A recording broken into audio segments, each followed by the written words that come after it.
اعوذ باللہ من الشیطان الرجیم بسم اللہ الرحمن الرحیم۔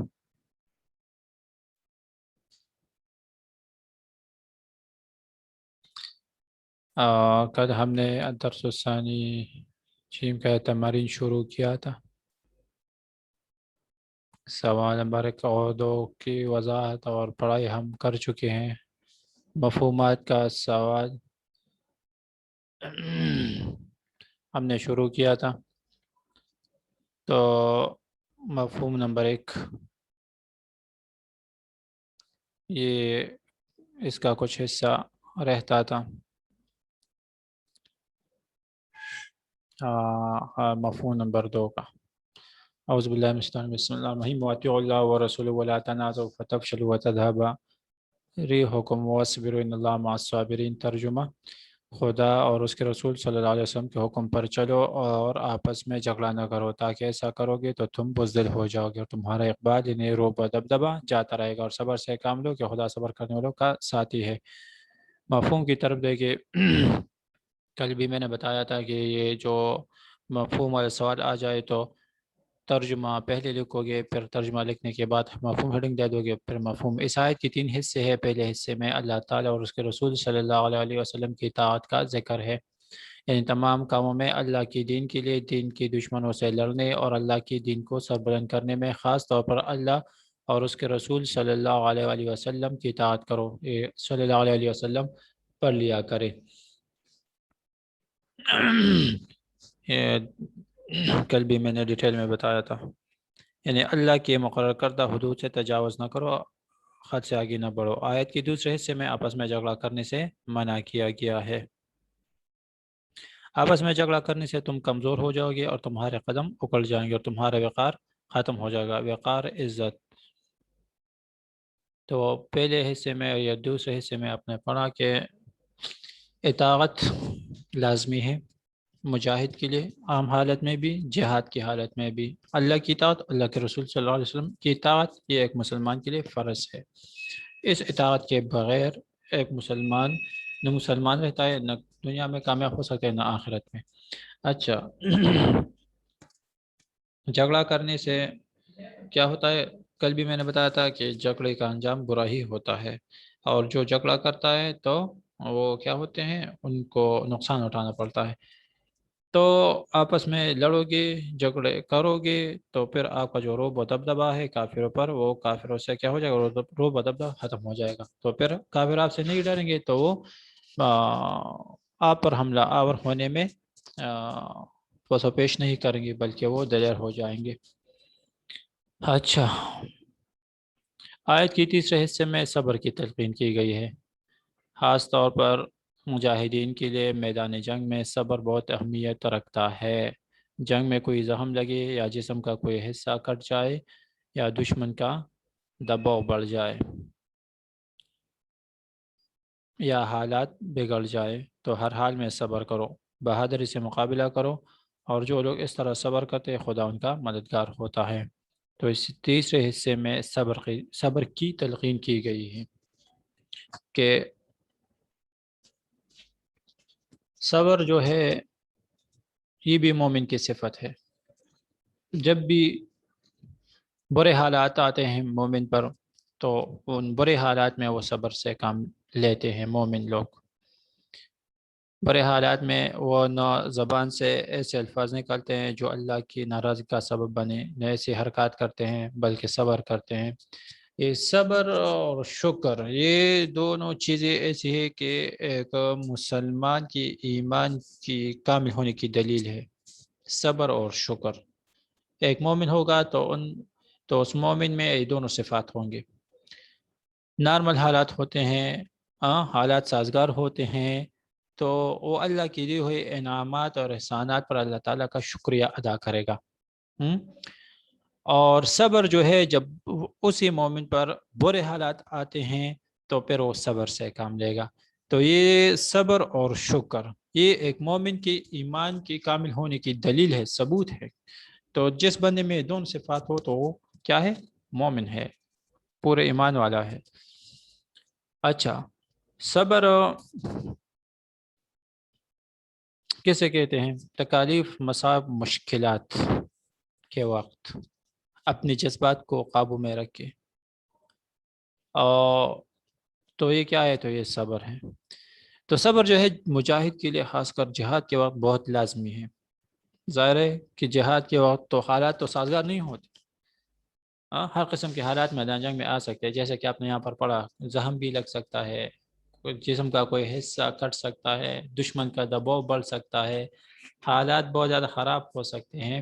تو ان تمام حالات میں ایک مومن مجاہد جو ہے وہ کس چیز سے کام لے گا؟ صبر سے کام لے گا. بہادری سے مقابلہ کرے گا، میدان جنگ نہیں چھوڑے گا. چاہے تعداد میں کفار زیادہ ہو، مقابلے میں کفار کے لشکر کی تعداد زیادہ ہو، چاہے وہ اسلحے اور جنگی سامان سے لیس ہو، لیکن پھر بھی کسی بھی حالت میں مومن مجاہد جو ہے وہ میدان جنگ نہیں چھوڑے گا اور صبر سے کام لے گا. اور جو بندے صبر سے کام لیں گے تو اللہ تعالیٰ ان لوگوں کی کیا کرتا ہے؟ مدد فرماتا ہے، کامیابی اللہ تعالیٰ عطا فرماتا ہے. تو اس مفہوم میں آپ نے ان 3 باتوں کے بارے میں پڑھا: اطاعت، آپس میں جھگڑا نہ کرنا، اور صبر. مفہوم نمبر جیم کی طرف دیکھیں. وَلَا تَكُونُوا كَالَّذِينَ خَرَجُوا مِنْ دِيَارِهِمْ بَطَرًا وَرِئَاءَ النَّاسِ وَيَصُدُّونَ عَنْ سَبِيلِ اللَّهِ وَاللَّهُ بِمَا يَعْمَلُونَ مُحِيطٌ. یہ آیت مبارک ہے، اس کا ترجمہ ہیڈنگ دے دو گے، ترجمہ لکھو گے اور پھر اس کے بعد مفہوم لکھو گے. ہاں، اور ان لوگوں جیسے نہ ہونا جو اتراتے ہوئے. لفظ کیا ہے؟ اتراتے ہوئے. اتراتے ہوئے نہیں ہے. اگر الف کے اوپر پیش پڑھتے ہیں تو یہ پھر کیا ہوگا؟ اتراتے. تو اترانا کسے کہتے ہیں؟ اوپر سے نیچے کی طرف آنا. الف کے نیچے زیر ہے تو اس کا مطلب ہے اترانا. یہ لفظ کیا ہے؟ اترانا. تو اترانے کا مطلب ہے غرور و تکبر کرنا. ہاں، تو اللہ تعالیٰ نے فرمایا ان لوگوں جیسے نہ ہونا جو اتراتے ہوئے، یعنی حق کا مقابلہ کرنے کے لیے اور لوگوں کو دکھانے کے لیے گھروں سے نکل آئے اور لوگوں کو خدا کی راہ سے روکتے ہیں، اور جو اعمال یہ کرتے ہیں خدا ان پر احاطہ کی ہوئی ہے.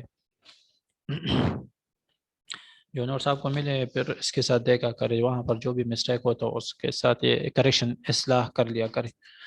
مفہوم مفہوم ہیڈنگ دے دو گے. جو بھی ہیڈنگ ہے وہ مارجن لائن کے ساتھ ہی آپ نے دینا ہے، ٹھیک ہے؟ پھر نیکسٹ لائن میں پھر گیپ چھوڑ کے شروع کرنا ہے.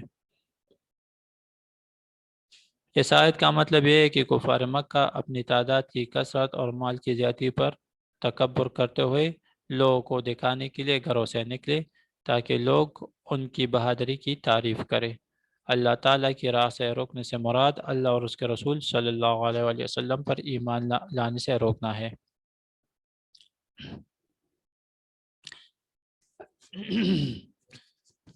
اللہ تعالیٰ نے اس آیت مبارک میں مسلمانوں کو کس چیز سے منع کیا ہے؟ تکبر کرنے سے منع کیا ہے کہ آپ تکبر نہیں کریں گے، غرور نہیں کریں گے. چاہے تعداد میں، چاہے مسلمان کی تعداد زیادہ ہو جائے، چاہے مسلمانوں کے پاس جنگی سامان اسلحہ زیادہ ہو جائے، وافر مقدار میں ہو جائے، چاہے مسلمان بہت زیادہ بہادر ہو جائے، لیکن اپنی بہادری پر، اپنی تعداد پر، اپنی جنگی سامان پر، اپنے اسلحے پر کسی بھی وقت بھی غرور نہیں کرنا، کیونکہ جو لوگ غرور کرتے ہیں تو کامیابی ان کو نصیب نہیں ہوتی. تو اس لیے غرور سے اللہ تعالیٰ نے منع فرمایا، کیونکہ غرور و تکبر جو ہے اللہ تعالیٰ کو پسند نہیں ہے. غرور و تکبر، تو اس لیے غرور و تکبر نہیں کرو گے. کفار مکہ کیا کرتے تھے؟ غرور کرتے تھے. کس چیز پر؟ اپنی تعداد کی کثرت پر، اپنے مال کی کثرت پر، اپنے اسلحہ اور جنگی سامان کی کثرت پر. یہ لوگ ان پر کیا کرتے تھے؟ غرور کرتے تھے، تکبر کیا کرتے تھے. جیسے کہ کل بھی میں نے کہا تھا کہ کیا کرنا ہے. ابو جہل جو تھا وہ آیا اور مسلمان کے مقابلے کے لیے ابو سفیان نے ان کے پیچھے قاتل بھی بھیجا کہ بس لڑائی کی ضرورت نہیں ہے، بحفاظت مکہ پہنچ گیا ہے تجارتی قافلہ، تو اس لیے لڑنے اور جھگڑنے کی ضرورت نہیں ہے، واپس آ جائے. تو ابو جہل نے انکار کیا. وہ جو ابو جہل کے ساتھ جو بڑے بڑے سردار تھے انہوں نے کیا کیا؟ انہوں نے انکار کیا کہ بس ہم واپس نہیں جائیں گے مسلمان کے ساتھ لڑے بغیر. تو اس لیے انہوں نے کیا کیا؟ اپنے مال پر، اپنی تعداد کی کثرت پر، اپنی جنگی سامان پر، ان چیزوں پر غرور کیا اور کہنے لگے کہ ہم پورے عرب کے قبائل پر روب و دبدبہ بیٹھانا چاہتے ہیں کہ ہمارا روب و دبدبہ پورے عرب کے قبائل پر بیٹھ جائے.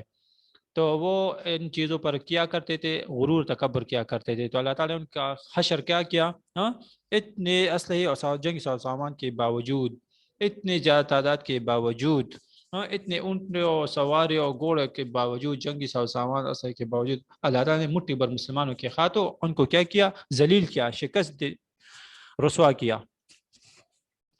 تو اللہ تعالیٰ نے مسلمانوں کو فرمایا کہ آپ لوگ کفار کی طرح اپنے مال پر، اپنی تعداد پر، اپنی جنگی سامان پر، اپنی بازو پر، اپنے طاقت پر غرور نہیں کریں گے۔ غرور اللہ تعالیٰ کو غرور و تکبر پسند نہیں ہے، تو اس لیے اللہ تعالیٰ نے مسلمانوں کو غرور و تکبر کرنے سے منع فرمایا۔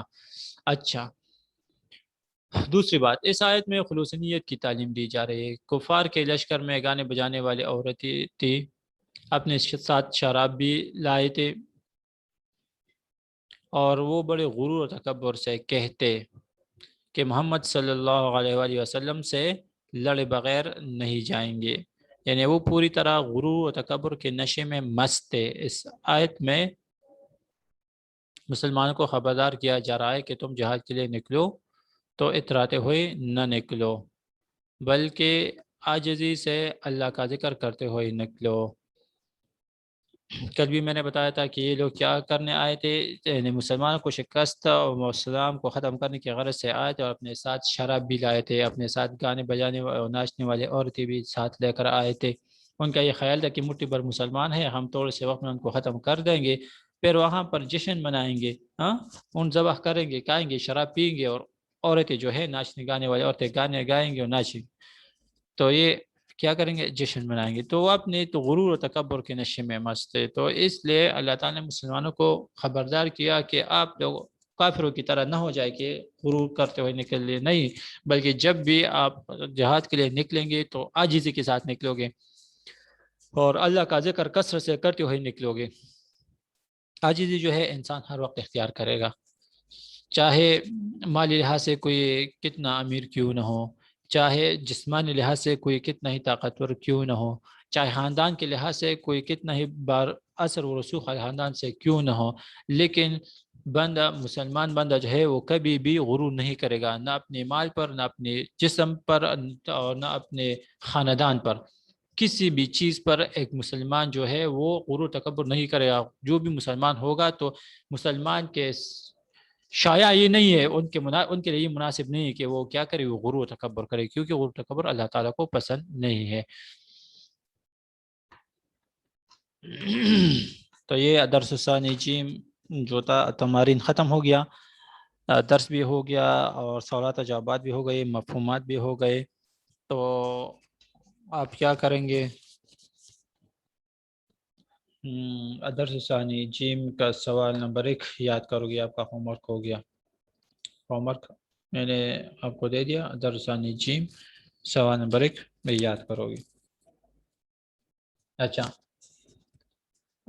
اب آپ حدیث مبارک کی طرف آئے، حدیث مبارک شروع کرتے ہیں۔ تو آپ نے کلاس 8 میں یہ پڑھ چکے، حدیث نمبر 1 2 3 4۔ کلاس 8 میں آپ حدیث نمبر 1 2 3 4 آپ پڑھ چکے ہیں، لکھ چکے ہیں، ٹھیک ہے۔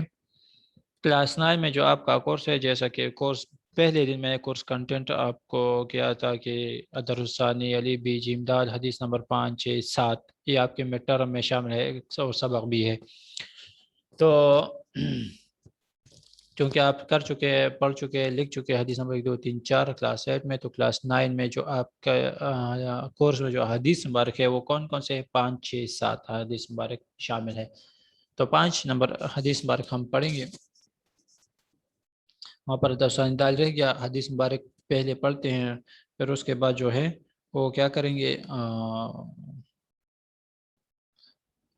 درس دال پھر پڑھیں گے، حدیث نمبر 5 پڑھے، 6 پڑھے، 7 پڑھے، اس کے بعد جو ہے پھر سبق پڑھیں گے، پھر درس دال کی طرف آئیں گے۔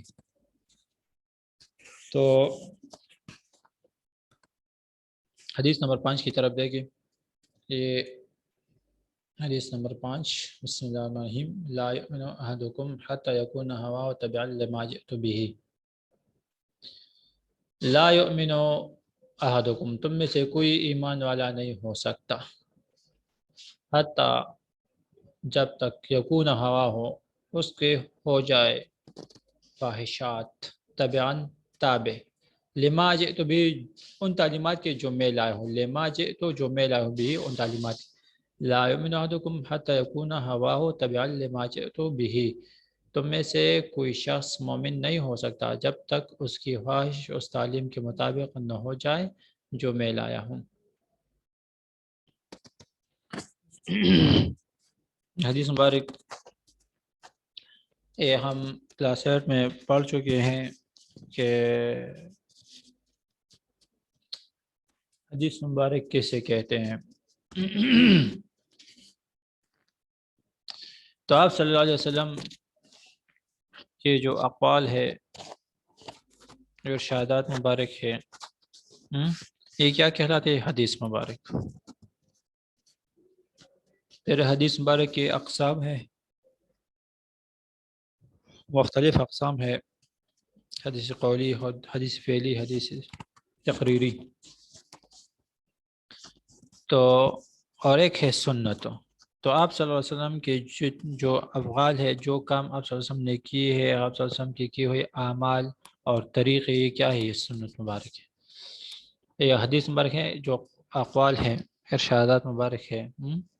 تو وہ کیا ہے؟ وہ آپ صلی اللہ علیہ وسلم کے جو اقوال مبارک، ارشادات مبارک ہے، وہ احادیث مبارک ہیں. تو یہ حدیث مبارک مختلف اقسام ہے، جیسے کہ میں نے بتا دیا، قولی، فعلی اور تقریری. اچھا، یہ تو صرف آپ کو اس کے یہاں پر وضاحت کی ضرورت نہیں ہے، لیکن پھر بھی میں نے آپ کو بتا دیا کہ اس طرح یہ حدیث مبارک ہے. ہاں، ترجمہ: تم میں سے کوئی شخص مومن نہیں ہو سکتا جب تک اس کی خواہش اس تعلیم کے مطابق نہ ہو جائے جو میں لایا ہوں. اچھا، تشریح کی طرف دیکھیں.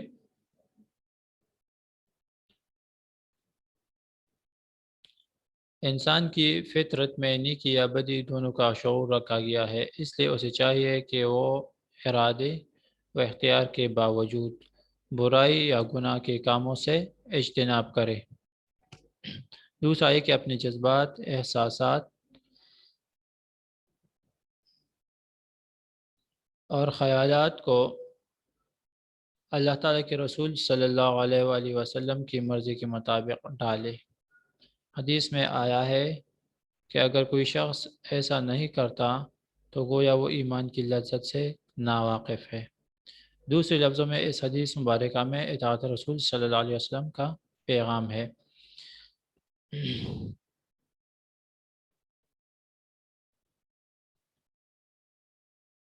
ہاں، یہاں اس طرف تشریح کی طرف دیکھیے. تشریح میں اپنے یہاں تک پڑھا کہ انسان کی فطرت میں کیا چیزیں ہیں؟ نیکی کرنے اور بدی کرنے دونوں کا شعور رکھا گیا ہے. قدرتی طور پر انسان کی فطرت میں کیا ہے؟ نیکی اور بدی دونوں کا شعور رکھا گیا ہے. اللہ تعالیٰ نے انسان کو پیدا فرمایا. دیکھیے، فرشتے پیدا فرمائے تو فرشتے کیا ہیں؟ وہ نورانی مخلوق ہے، ان میں خواہشات نہیں ہے. ٹھیک ہے، بس وہ نیکی پر قائم ہے. ہاں، اور اللہ تعالیٰ کی پاکی بیان کرتے ہیں، اللہ تعالیٰ کی عبادت میں مصروف ہوتے ہیں. انسان کو پیدا کیا تو انسان کے ساتھ نفس، خواہشات، یہ چیزیں بھی پیدا کی ہیں. تو اور اس کے ساتھ ساتھ انسان کو اختیار بھی دیا ہے، کوئی نیکی کا کام کرتا ہے یا کوئی گناہ کا کام کرتا ہے. اللہ تعالیٰ نے انسان کو اختیار بھی دیا ہے. نفس، خواہشات، اختیارات، یہ سب چیزیں اللہ تعالیٰ نے انسان کو دی ہیں. اور اختیار بھی دی ہے، اور اس کے ساتھ ساتھ اللہ تعالیٰ نے انسانوں کو کیا ہے؟ رہنمائی بھی فرمائی ہے اللہ تعالیٰ نے انسانوں کی. کس کے ذریعے؟ اپنے انبیاء کرام علیہ الصلوۃ والسلام کے ذریعے. اپنے انبیاء کرام علیہ الصلوۃ والسلام کے ذریعے انسانوں کو دو راستے دکھا دیے ہیں اللہ تعالیٰ نے. ایک سیدھا رستہ ہے، ایک ٹیڑھا رستہ ہے. سیدھا رستہ اسلام کا رستہ ہے، جنت کا رستہ ہے. ٹیڑھا رستہ کفر کا رستہ ہے اور جہنم کا رستہ ہے. انسان کو اللہ تعالیٰ نے پیدا کیا. کسی کو 10 سال زندگی دی، کسی کو 30 سال، کسی کو 50 سال، کسی کو 60 سال، کسی کو 100 سال، کسی کو اس سے بھی زیادہ. تو اب انسان کو چاہیے کہ جو اختیار اللہ تعالی نے دیا ہے، چاہے نیکی کرے چاہے بدی کرے، دنیا میں مرضی کے مطابق، چاہے کوئی نیکی اختیار کرتا ہے چاہے کوئی بدی اختیار کرتا ہے، لیکن اس کا حساب کتاب پھر آخرت میں ہوگا۔ تو اس لیے انسان کو چاہیے کہ اختیارات اور ارادے کے باوجود وہ کیا کرے، انسان کیا کرے، برائی کے کام چھوڑے۔ اختیار تو دیا ہے کہ کوئی نیکی کا کام کرتا ہے برائی کا کام کرتا ہے، لیکن اختیار کے باوجود، ارادے کے باوجود انسان کو چاہیے کہ وہ گناہ کے کاموں سے کیا کرے، اجتناب کرے، پرہیز کرے، گناہ کے کام چھوڑے۔ دیکھیں انسان کے ساتھ کیا ہے، نفس بھی ہے، شیطان بھی ہے، اور شیطان جو ہے یہ برے اعمال انسان کو بہت آراستہ کر کے دکھاتا ہے، خوشنما بنا کر وہ کیا کرتا ہے، دکھاتا ہے۔ گناہ کا کام ہوگا اور اس میں انسان کیا کرتا ہے، مزہ محسوس کرتا ہے۔ تو یہ تو عارضی طور پر، وقتی طور پر کیا ہے، انسان گناہ کرتا ہے اور اس سے مزہ لیتا ہے، لیکن 10-15 منٹ، 20 منٹ، 1 گھنٹہ، 1 دن، 2 دن، 1 مہینہ، 1 سال کے مزے کی خاطر اپنی اخروی جو نہ ختم ہونے والی زندگی ہے ان کو خراب نہ کرے۔ تو اس لیے انسان کو چاہیے کہ وہ ارادے اور اختیار کے باوجود گناہ کے کام سے، برائی کے کاموں سے وہ اجتناب کرے۔ دیکھیں ایک بندہ غیبت کرے گا، دوسرا سنتا ہے، ایک کرتا ہے غیبت اور دوسرا سنتا ہے، ٹھیک ہے، تو دونوں مزے لیتے ہیں، دونوں یہ شیطانی کام ہے، گناہ کا کام ہے، تو شیطان دونوں کے لیے اس میں کیا کرتا ہے، مزہ پیدا کر دیتا ہے۔ تو ایک غیبت کرتا ہے تو دوسرا بہت غور سے سنتا ہے اور لطف اٹھاتا ہے۔ یہ ہر ایک انسان کی، یعنی یہ انسان کی کیا ہے، فطرت میں ہے کہ اس طرح ہوتا ہے۔ ہاں، یا کوئی جھوٹ بولتا ہے تو بس اس میں بھی جو جھوٹ بولنے والا ہوتا ہے یا سننے والا ہوتا ہے یا غیبت یا چغلی والا ہوتا ہے، تو یہ سارے گناہ کے کام ہوتے ہیں۔ تو اس میں ایک قسم کی شیطان کی طرف سے کیا ہوتی ہے، کشش ہوتی ہے۔ تو اس کشش کو اور اس مزے کو اور اس ذائقے کو انسان کو چاہیے کہ وہ چھوڑے اور کیا کرے، نیکی کا راستہ اختیار کرے۔ دیکھیں نیکی جو ہے، اس نیکی کرنے میں انسان کو مختلف اور طرح طرح کے تکالیف اور مشکلات کا سامنا کرنا پڑ سکتا ہے، لیکن وہی بندہ کامیاب ہوتا ہے جو تکالیف، مصائب، مشکلات کے باوجود نیکی پر قائم رہتا ہے۔ کیا ہوتا ہے، نیکی پر قائم رہتا ہے۔ نیکی کرنا تو آسان ہے، لیکن نیکی کو اپنے ساتھ قیامت تک، حساب کتاب کے دن تک لے جانا یہ بہت مشکل کام ہے۔ کیسے؟ وہ اس طرح کی نیکی، میں کسی کو سلام کروں میں نے نیکی کی، کسی کو پانی دے دوں یہ میں نے نیکی کا کام کیا، کسی کو کھانے کی کوئی چیز دے دوں یہ میں نے نیکی کا کام کیا، رستے سے کوئی تکلیف دہ چیز میں نے ہٹائی وہ میں نے نیکی کا کام کیا۔ اچھا، لیکن اب نیکی تو میں نے کر لی، یہ تو آسان تھا، لیکن اب میں اس کو حساب کتاب کے دن تک اپنے ساتھ کیسے اس کام کو لے جاؤں گا کہ وہ اس کا مجھے اجر ملے آخرت میں۔ حساب کتاب جب ہوگا تو اس کا مجھے اجر ملے۔ تو اس نیک کام کے اجر حاصل کرنے کے لیے انسان کو کیا کرنا چاہیے، انسان کو پھر یہ کرنا چاہیے کہ وہ گناہ نہ کرے، کسی کی غیبت نہ کرے، کسی پر الزام نہ لگائے، کسی کا حق نہ کھائے۔ تو اگر میں نے نیکی کی ہے اور کسی کی غیبت کی، کسی کے خلاف باتیں کی، کسی پر بہتان لگائے، کسی پر الزام لگایا، چغل خوری سے کام لیا، کسی کی چیز کو چوری کیا، کسی کے حصے پر، زمین پر، کھانے کی چیز ہو، استعمال کی چیز اس پر قبضہ کر لیا، تو پھر قیامت کے دن میرے نیک اعمال کا جو جتنا بھی ثواب ہوگا اس بندے کو دیا جائے گا جس کا حق میں نے کھا لیا ہو۔ تو اس لیے یہ نیکی لے جانا اپنے ساتھ اور اس کا اجر حاصل کرنا قیامت کے دن یہ بہت مشکل کام ہے۔ تو اس مشکل کام کے لیے یعنی کیا کرنا چاہیے، بندے کو چاہیے کہ وہ نیکی پر قائم رہے اور گناہ سے بچا رہے۔ تو نیکی کرنا آسان ہے، نیکی کو اپنے ساتھ لے جانا بہت مشکل ہے۔ تو اس لیے انسان کو چاہیے کہ وہ اپنے جتنے بھی جذبات ہے، احساسات ہے، خیالات ہے، ہاں اس کو کیا کرے، جذبات کو، احساسات کو، خیالات کو اللہ کے رسول صلی اللہ علیہ وسلم کی مرضی کے مطابق ڈالے. جس طرح کہ اللہ تعالیٰ کا حکم ہے نماز قائم کرے، زکوٰۃ دیا کرے، حج ادا کرے، روزے رکھے، تو ہمارا نفس یعنی سردی کے موسم میں گرم کمبل سے اٹھنا، نماز کے لیے ٹھنڈے پانی سے وضو کرنا، یہ کیا ہے؟ یہ بہت مشکل کام ہے. ہماری اگر مرضی، ہم اگر اپنی مرضی کو دیکھیں، ہم اپنے اگر اختیار کو دیکھیں، تو پھر بندہ تو چاہتا ہے کہ بس میں گرم کمبل سے نہ اٹھوں، بس میں سردی ٹھنڈے موسم میں ٹھنڈے پانی سے وضو نہ کرو، بس لیٹا رہوں، نماز نہ پڑھوں. تو یہ کیا؟ یہ خواہش ہے.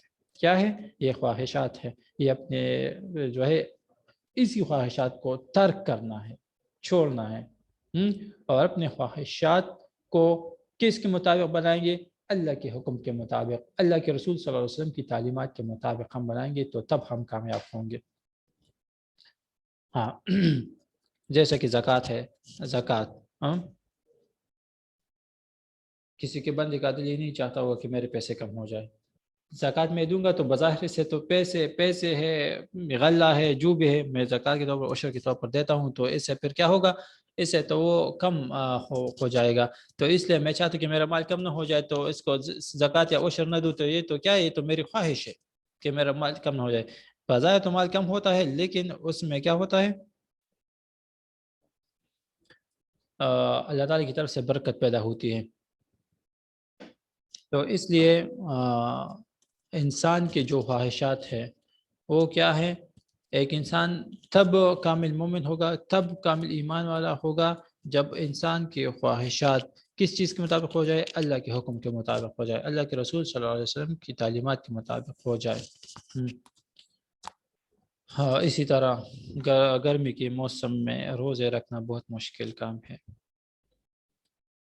پیاس محسوس ہوتی ہے تو بندے کی خواہش ہوتی ہے کہ میں ٹھنڈے پانی پیوں، ٹھنڈے مشروبات پیوں.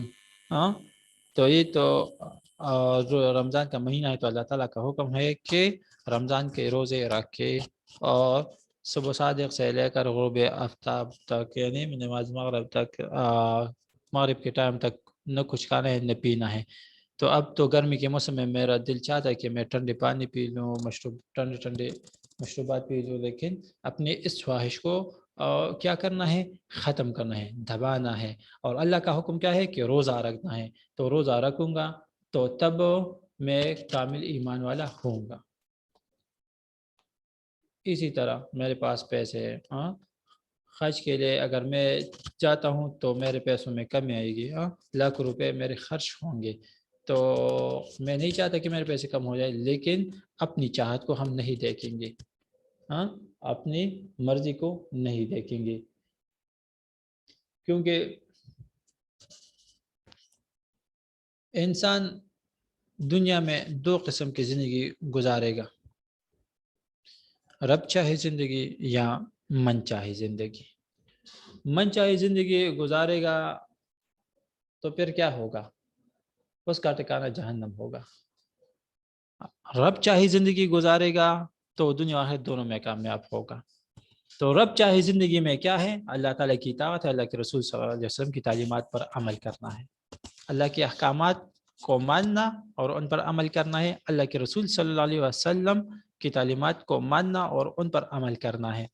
تو جو بندہ رب چاہی زندگی گزارے گا، اپنی خواہشات کو نہیں دیکھتا اور اپنی مرضی کو، اپنی خواہشات کو ترک کرے گا، تو وہ رب چاہی زندگی گزارے گا تو دنیا و آخرت دونوں میں کامیاب ہوگا. اور اگر من چاہی زندگی گزارے گا، نہ اللہ تعالیٰ کے احکامات کی پرواہ کرتا ہے، نماز، زکوٰۃ، روزہ، حج، جہاد، یہ اللہ تعالیٰ کے احکامات ہے، وہ یہ ادا نہیں کرتا، تو پھر اس کا ٹھکانہ جہنم ہی ہوگا.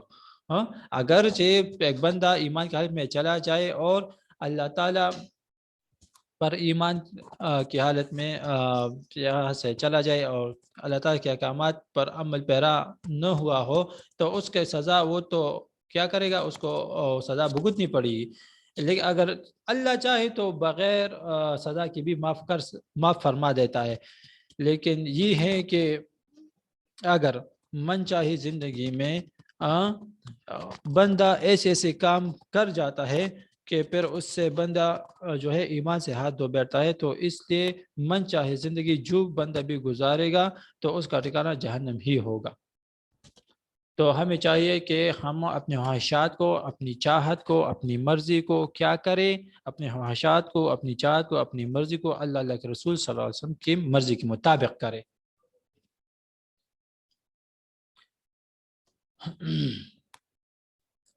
اچھا، حدیث میں آیا ہے کہ جو بندہ اس طرح نہیں کرتا وہ گویا ایمان کی لذت سے ناواقف ہے. تو جو بندہ کیا نہیں کرتا، اللہ کے رسول صلی اللہ علیہ وسلم کی تعلیمات کے مطابق اپنے خواہشات کو نہیں لاتا تو پھر وہ ایمان کی لذت سے ناواقف ہے.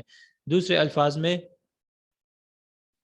اس حدیث مبارک میں اطاعت رسول صلی اللہ علیہ وسلم کا پیغام ہے کہ ہم کیا کریں گے، اللہ کے رسول صلی اللہ علیہ وسلم کی اطاعت کریں گے تو دنیا و آخرت دونوں میں کامیاب ہوں گے.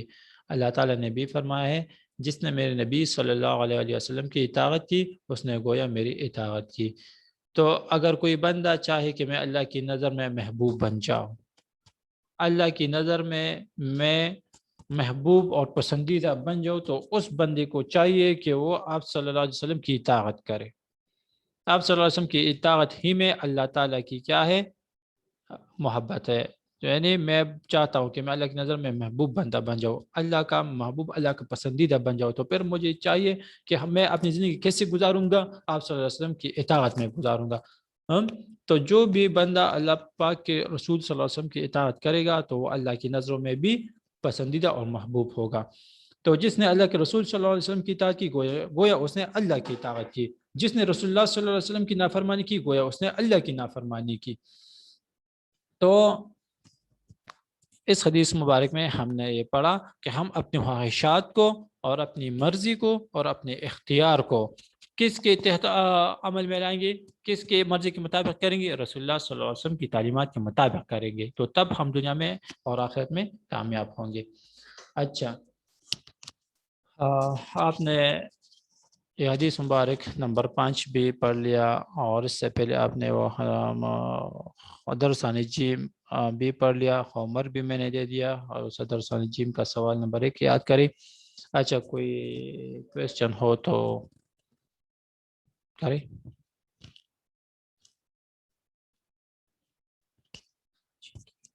حماد شکیلا.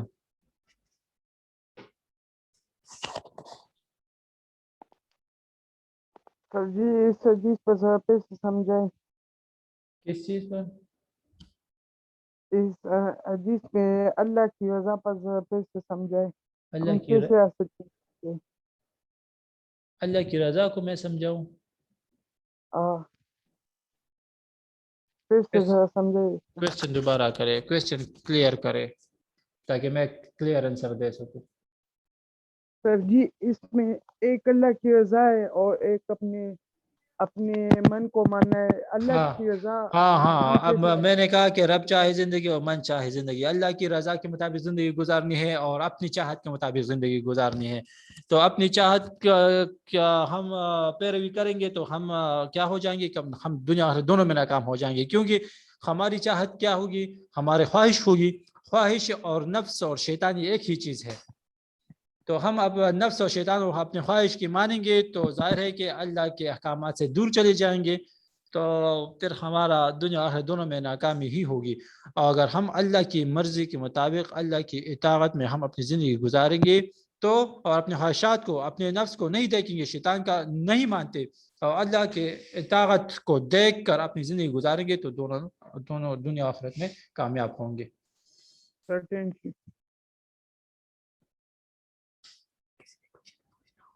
کوئی کویسچن ہو تو بتا دیں. کوئی کویسچن نہیں ہے، کوئی کویسچن نہیں ہے.